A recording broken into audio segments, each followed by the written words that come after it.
everyone and welcome to my channel Commerce Minded. My name is Priya Anand and in this video we will be discussing about accounting information and our last topic of this chapter, that is system of accounting. So let's start with the first topic, that is accounting information. Accounting information क्या है? मैंने आपको पहले भी बताया हुआ है कि अकाउंटिंग बेसिकली एक प्रॉपर सिस्टमैटिक रिकॉर्ड बनाता है हमारी बिजनेस ट्रांजैक्शंस का, और वो रिकॉर्ड बनाने के लिए उसका एक प्रॉपर प्रोसेस है, प्रॉपर प्रोसीजर है जो हमने उसके कैरेक्टरिस्टिक्स में पढ़ा था, जिसमें वो सबसे पहले आइडेंटिफाई करता है, फिर मेजर करता है, फिर रिकॉर्ड करता है, classify, summarise, then finally interpret करता है जो भी इंफॉर्मेशन अकाउंटिंग ने दी है through financial statements, and finally it communicates it to the users. तो ये जो इंफॉर्मेशन हमें मिली है in the form of financial statements, या फिर कह लो जो भी वो स्टेप फॉलो कर रहा है, जिसमें सबसे पहला वो आइडेंटिफाई कर रहा है बिजनेस ट्रांजैक्शंस को, फाइनेंशियल ट्रांजैक्शंस को, उसके बाद उसको मेजर कर रहा है, फिर रिकॉर्ड कर रहा है. हर स्टेप में हमें कुछ ना कुछ इंफॉर्मेशन दे रहा है अकाउंटिंग, और वो सारी इंफॉर्मेशन को कहते हैं अकाउंटिंग इंफॉर्मेशन.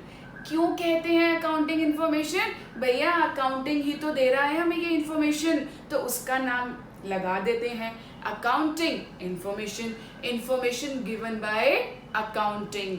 तो ये इंफॉर्मेशन जो हमें फाइनेंशियल स्टेटमेंट्स के थ्रू मिलती है, जिससे कि यूजर्स जो होते हैं अपना डिसीजन ले पाते हैं फ्यूचर में, उन फाइनेंशियल स्टेटमेंट्स को देखकर वो सारी इंफॉर्मेशन को हम अकाउंटिंग इंफॉर्मेशन कहते हैं. और ये सारी अकाउंटिंग इंफॉर्मेशन को बाइफिकेट करा हुआ है 3 चीज़ों में. नंबर 1, सबसे पहली चीज और सबसे इम्पॉर्टेंट, अकाउंटिंग ओनर्स को ये बताता है कि कंपनी में कितना प्रॉफिट है या फिर सरप्लस कितना है, या तो भैया कंपनी घाटे में तो नहीं है, लॉसेस तो नहीं इनकर कर रही. तो ये तो सबसे इम्पॉर्टेंट पॉइंट है जो हमें अकाउंटिंग की, ये सबसे इम्पॉर्टेंट इंफॉर्मेशन है जो हमें अकाउंटिंग के थ्रू मिलती है. नेक्स्ट, पूरी फाइनेंशियल पोजीशन कि कंपनी कहाँ पे स्टैंड करती है, कितने उसके पास कितना पैसा उसने उधारी पे लिया हुआ है, कितना दिया हुआ है, कितने खर्चे हुए हैं इसके बिजनेस में, कितनी इनकम्स हैं, A to Z सारे रिकॉर्ड की इंफॉर्मेशन हमें अकाउंटिंग देता है.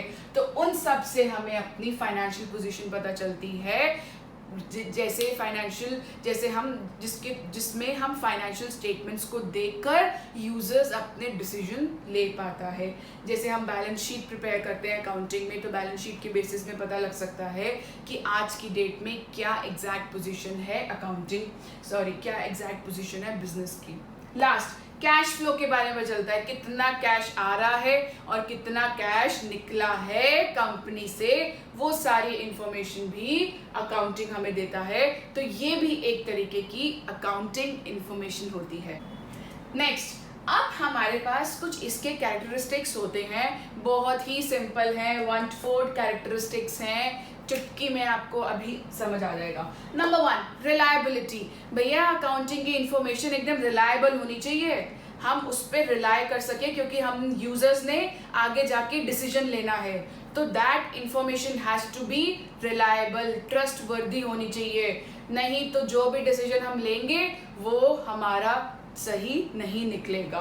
तभी इस अकाउंटिंग इंफॉर्मेशन के लिए बहुत सारे टेक्निकल स्किल्स चाहिए होते हैं. प्रोफेशनल ही सिर्फ फाइनेंशियल स्टेटमेंट्स को प्रिपेयर कर पाता है. पहले तो सारा बुक कीपिंग होता है, उसके बाद जो फाइनेंशियल स्टेटमेंट्स प्रिपेयर होते हैं वो प्रॉपर प्रोफेशनल लोग ही करते हैं, ताकि ये अकाउंटिंग इंफॉर्मेशन हमारे लिए, यूजर्स के लिए रिलायबल हो.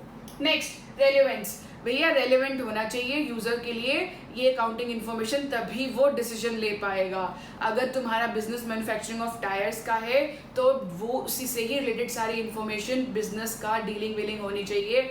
ऐसा नहीं है कि भैया पेन खरीद लिया, पेपर खरीद लिया, जिसका कोई बिजनेस से रिलेटेड नहीं है, उसकी इन्फॉर्मेशन हमें नहीं चाहिए. तो accounting information has to be relevant for the users who has to take decision in the future. Understandability.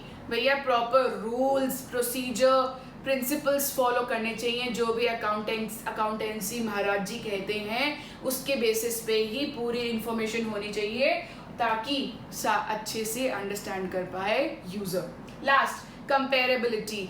आज की अकाउंटिंग इंफॉर्मेशन ऐसी हो कि हम कंपेयर कर सके पिछले 1 साल, 2 साल, 3 साल, 4 साल से, तो it has to be comparable. So number 1, reliability, relevance, understandability and comparability.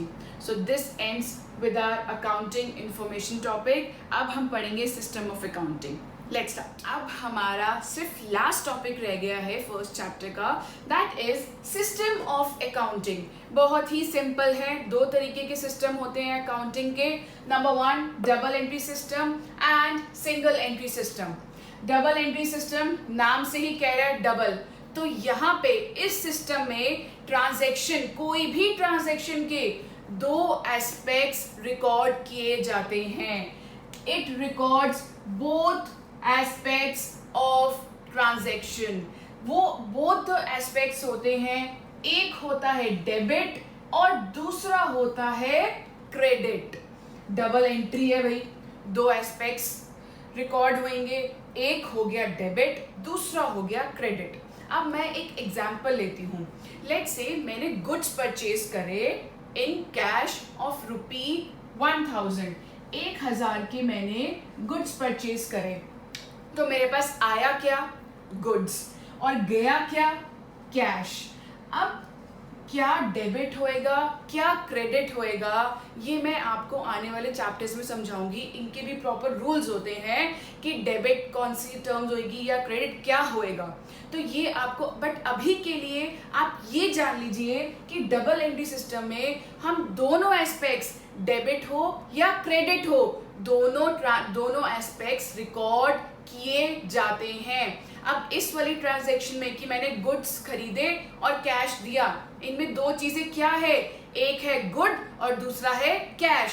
तो गुड और कैश दोनों ही रिकॉर्ड किए जाएंगे in terms of debit and credit. इसमें गुड्स हो जाएगा डेबिट, क्यों भाई? क्योंकि गुड्स मेरे पास आया है और कैश मैंने दिया है। इसका भी एक प्रॉपर रूल है, वो मैं आपको आने वाले चैप्टर्स में समझाऊंगी। बस आप अभी ये जान लीजिए कि मैंने गुड्स को भी रिकॉर्ड किया इन टर्म्स ऑफ डेबिट और कैश को भी रिकॉर्ड किया इन टर्म्स ऑफ क्रेडिट। तो यहाँ पे आ गया 1000 और भैया 1000 रुपए ही तो मैंने कैश में दिए। तो in short, I can say debit will always be equal to credit in all the transactions. जो भी ट्रांजैक्शन हम रिकॉर्ड कर रहे हैं अकाउंटिंग में, सारी ट्रांजैक्शन में डेबिट और क्रेडिट हमेशा इक्वल रहेगा।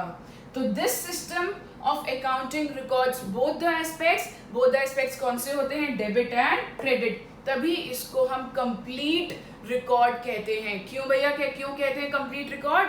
क्योंकि दोनों एस्पेक्ट्स ही रिकॉर्ड हो गए हैं हमारी अकाउंटिंग में। On the contrary, single entry को हम इनकम्प्लीट रिकॉर्ड्स कहते हैं। क्यों कहते हैं इनकम्प्लीट? क्योंकि भैया ये सिर्फ एक ही ट्रांजैक्शन रिकॉर्ड करता है, एक ही एस्पेक्ट रिकॉर्ड करता है। कभी कभी ऐसा होता है किसी ट्रांजैक्शंस में तो कोई भी एस्पेक्ट रिकॉर्ड नहीं करता, या किसी में दोनों एस्पेक्ट रिकॉर्ड कर लेता है, या किसी में सिर्फ एक ही एस्पेक्ट रिकॉर्ड करता है। कभी भी कोई पर्सनल अकाउंट है, लेट्स से किसी नाम से रिलेटेड अकाउंट है, राम, श्याम, गीता, सुनीता एक्सेट्रा, तो वो चीज़ें रिकॉर्ड करता है, या जितनी भी कैश बुक, कैश से रिलेटेड ट्रांजैक्शंस हो रही हैं वो रिकॉर्ड करता है। वो सारी ट्रांजैक्शंस नहीं रिकॉर्ड करता, सारे एस्पेक्ट्स नहीं रिकॉर्ड करता। जैसे कि डबल एंट्री सिस्टम में डेबिट क्रेडिट दोनों रिकॉर्ड होते हैं, इस वाली एंट्री में डेबिट क्रेडिट ट्रांजैक्शन दोनों एस्पेक्ट्स नहीं रिकॉर्ड करता। तो ये जो सिस्टम होता है तभी इसको लेस रिलायबल कहते हैं, और इसके बेसिस में हम अपनी फाइनेंशियल स्टेटमेंट्स, जो हम trial balance, profit and loss account और बैलेंस शीट बनाते हैं, वो बनानी पॉसिबल नहीं हो पाती, क्योंकि हमारे पास कंप्लीट रिकॉर्ड नहीं होता सारी ट्रांजैक्शंस का। But at the same time double entry system में सारी ट्रांजैक्शंस रिकॉर्ड होती हैं, तो उसमें हमारे लिए बहुत ईजी हो जाता है और एक रिलायबल फाइनेंशियल स्टेटमेंट्स हमारी तैयार होती हैं। That's all for this topic. बहुत ही ईजी चैप्टर था ये। मैं मानती हूँ कि थ्योरी है, बट अगर आप इस चैप्टर को बहुत लॉजिकली समझेंगे तो आने वाले चैप्टर्स आपको प्रैक्टिकल जब आएंगे आपके अकाउंटेंसी में तो बहुत ईजिली आप उनको समझ पाएंगे। So thank you so much for watching my videos, and guys, these videos are free of cost. Do not forget to like, share and subscribe to my channel, and feel free to ask for any video of any chapter which you want. Thank you so much.